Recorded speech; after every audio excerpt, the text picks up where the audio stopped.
Hello friends, রাধুনি রসই থেকে আপনাদের সবাইকে স্বাগত। আবার আমি চলে এসেছি আমার রেসিপি নিয়ে।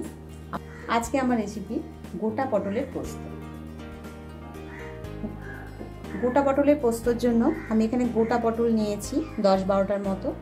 ভালো করে ধুয়ে গাটা আমি একটু চেঁচে নিয়ে দেখুন এইভাবে একটু কেটে নিয়েছি। দুপাশ দিয়ে এরকমভাবে কেটে নিয়েছি। এতে পটলটা ভাজার সঙ্গে সঙ্গে খুব তাড়াতাড়ি নরম হয়ে যায় আর রান্নাটা খুব চটপট হয়। সঙ্গে রেখেছি কালো জিরে একটু আর 4টে চেরা কাঁচা লঙ্কা, আর এখানে রেখেছি কাজু বাদাম আর পোস্ত বাটা। এটা আমি 2 টেবিল চামচের মতো নিয়েছি, নিয়ে বেটে রেখে দিয়েছি। সর্ষের তেল দিয়েই এই রান্নাটা দেখাবো, সঙ্গে হলুদ নুন চিনি তো থাকছে। এই দিয়ে তৈরি হয়ে যাবে আমার গোটা পটলের পোস্ত। এটা কিন্তু দারুণ লাগে। আর এখন যেহেতু গরমকালে এই গোটা পটলটা খুব ভালো পাওয়া যায়, এই সময় এই গোটা পটলের পোস্তটা খেতেও কিন্তু দারুণ লাগে। আসুন তাহলে রেডি করি। আমি এখানে কড়া বসিয়ে দিয়েছি, কড়াটা গরম হয়ে গেছে। প্রথমে আমি কড়ায় পটলটা ভেজে নেওয়ার জন্য তেল দিয়ে দিচ্ছি। এটা কিন্তু খুব ঝটপট তৈরি হয়ে যায়। এই ছোট চামচটার 4-5 চামচ তেল আমি দিয়ে দিয়েছি। খুব বেশি তেল এটাই লাগে না, দেখতেই পেলেন অল্পই তেল দিয়েছি।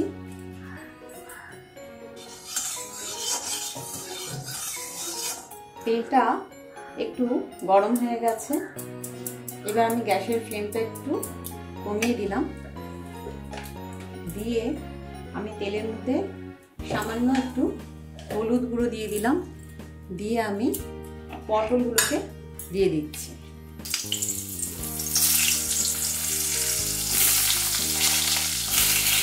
পটলগুলো দিয়ে এবার আমি একটু নুন দিয়ে দিলাম। খুব সামান্য নুন আর হলুদ দিয়ে পটলগুলোকে আমি একটু ভেজে নিচ্ছি। পটলগুলো কিন্তু ভালো করে একটু ভেজে নিতে হবে। তার জন্য তাড়াতাড়ি ভাজার জন্য আমি এখানে একটু ঢাকা দিয়ে দিলাম আর গ্যাসের ফ্লেমটা লো টু মিডিয়ামে করে রাখি। মাঝে মাঝে ঢাকা খুলে আমি পটলটা একটু নেড়ে ফেলে দিচ্ছি। এইভাবে ঢাকা দিয়ে দিয়ে পটলটা ভাজলে পটলটা কিন্তু খুব তাড়াতাড়ি ভাজা হয়ে যায় আর নরমও হয়ে যায়। আমি কিন্তু যে তেল দিয়েছি এই তেলেই পুরো রান্নাটাই করে দেখাবো, আর কোনো তেল লাগবে না। ঢাকা দিয়ে দিয়ে আমি পটলগুলো ভালো করে ভেজে নিচ্ছি। দেখুন পটলগুলো কিন্তু আমার বেশ ভালো করে ভাজা হয়ে গেছে আর নরমও হয়ে গেছে, অনেকটা নরম হয়ে গেছে। এবার আমি পটলগুলো তুলে নিচ্ছি।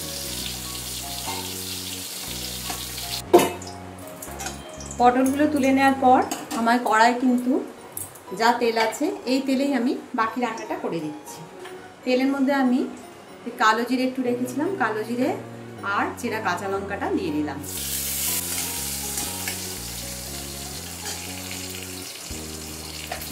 সামান্য আর একটু 1 ফোঁটা হলুদ দিয়ে দিলাম। আমি খুব বেশি পোস্ত তো খুব বেশি হলুদ ভালো লাগবে না, তাই অল্প হলুদ দিলাম আর ভাজার সময় একটু হলুদ দিয়েছি। এবার আমি এই যে পোস্ত আর কাজু বাদাম বাটাটা আছে এটা দিয়ে দিচ্ছি।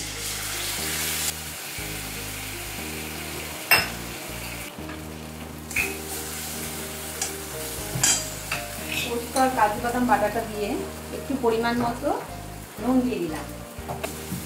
এবার আমি বাটি ধুয়ে পোস্ত বাটাটার বাটি ধুয়ে একটু জল সেটা দিয়ে দিচ্ছি।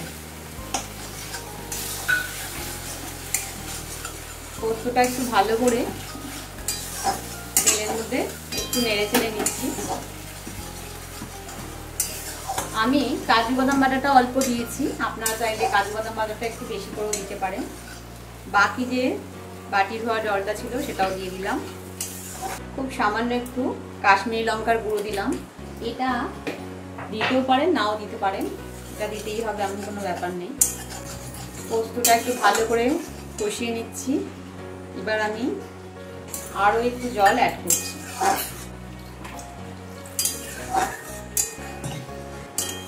বাটি ধুয়ে পোস্ত বাটার বাটি ধুয়ে যে জল দিয়েছি তারপর কষিয়ে নিয়ে আরও একটু জল অ্যাড করে দিলাম।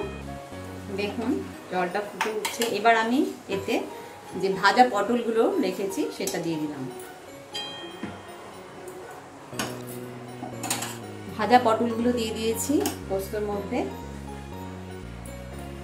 গ্যাসের ফ্লেমটা লোতে করে দিয়েছি, দিয়ে আমি এটা ঢাকা দিয়ে দিচ্ছি। এবার পটলগুলো পোস্তর সাথে আরও একটু ভালো করে সিদ্ধ হবে, তার আমি পরের স্টেপটা দেখাচ্ছি।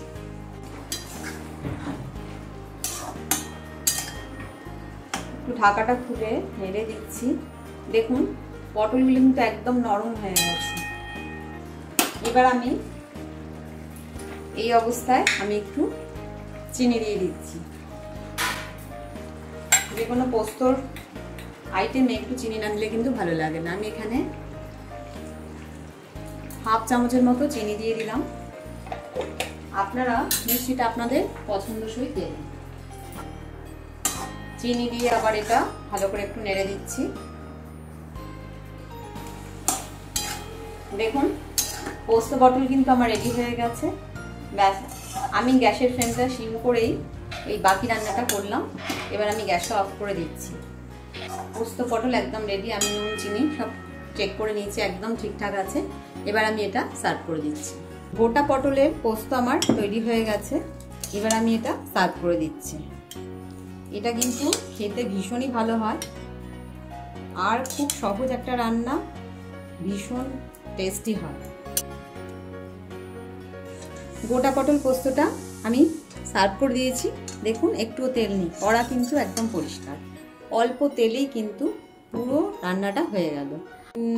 আপনারা ইচ্ছে করলে পোস্ত বা কাজুর পরিমাণটা অবশ্যই একটু বাড়িয়ে দিতে পারেন, সেক্ষেত্রে আরোই বেশি ভালো হবে। আমি এখানে আমার পরিমাণ অনুযায়ী দিয়েছি। আর এটা খেতে ভীষণই ভালো হয়, খুব টেস্টি হয়, দারুণ খেতে হয়। অবশ্যই একবার এইভাবে ট্রাই করে দেখতে পারেন। যদি ভালো লেগে থাকে রান্নাটিকে লাইক ও শেয়ার করার অনুরোধ রইল। নতুন বন্ধুদের আমার সাবস্ক্রাইব করার অনুরোধ রইল। পাশে থেকে বেল আইকনটা অবশ্যই প্রেস করবেন, তাহলে আমার নতুন নতুন রান্নার আপডেটগুলো সহজেই পৌঁছে যাবে। সুস্থ থাকবেন, ভালো থাকবেন, ধন্যবাদ।